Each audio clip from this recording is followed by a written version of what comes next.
আসসালামু আলাইকুম। আপনারা সবাই কেমন আছেন? আমি আলহামদুলিল্লাহ ভালো আছি। এখন আমি দেখাবো ওয়াশিং মেশিনের ওয়াটার সেন্সর কিভাবে চেক করা হয়।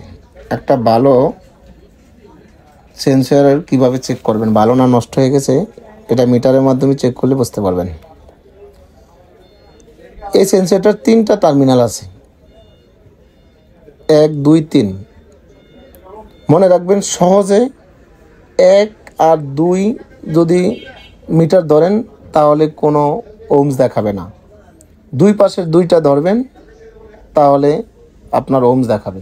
একবার সহজভাবে এটা আপনি পরীক্ষা করতে পারবেন। অনেক টেকনিশিয়ান ভাইরা আছে এটা জানেন, আর নর্মাল যে টেকনিশিয়ান ভাইরা আছে এটা জানে না। এখন আমরা মিটার দিয়ে একটু চেক করে দেখিয়ে দিই যেটা কিভাবে আপনার চেক করবেন। 1 আর 3 মানে 2 পাশের 2টা ধরবেন তাহলে আপনার একটা ওহমস দেখাবে, নির্দিষ্ট ওহমস। আর মাঝখানেরটা থেকে দুটোটায় 2 দিকে ধরবেন, কোনো ওহমস শো করবে না। এখন আমরা 2 পাশের 2টা ধরি, দেখেন 2 পাশের 2টাতে আপনার ওহমস দেখাচ্ছে হলো 23.1 দেখাচ্ছে।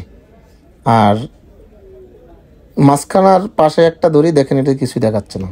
তারপরে মাঝখান থেকে আরেকটা পাশে ধরি, দেখেন এটাও কিছু দেখাচ্ছে না। এখন আপনার হলো 2 পাশে 2টা ধরলে দেখেন ঠিকই ওহমস দেখাচ্ছে, তার মানে এই সেন্সরটা ভালো। আপনার সার্কিট থেকে লাইন আসে কি না সেখানেও আপনি মিটার দিয়ে মাপলে দেখা যাবে যে ওটা ডিসি বোল্ট দেখাবে। ডিসি বোল্ট সেম আপনার মাঝখান থেকে মাঝখানেরটা এবং কানির একটা যদি ধরেন যে কোনো, তাহলে ডিসি বোল্ট 2.5 ভোল্ট দেখাবে। তখন আপনি বুঝতে পারবেন যে আপনার সার্কিট থেকেও ঠিক করে লাইন আসতেছে।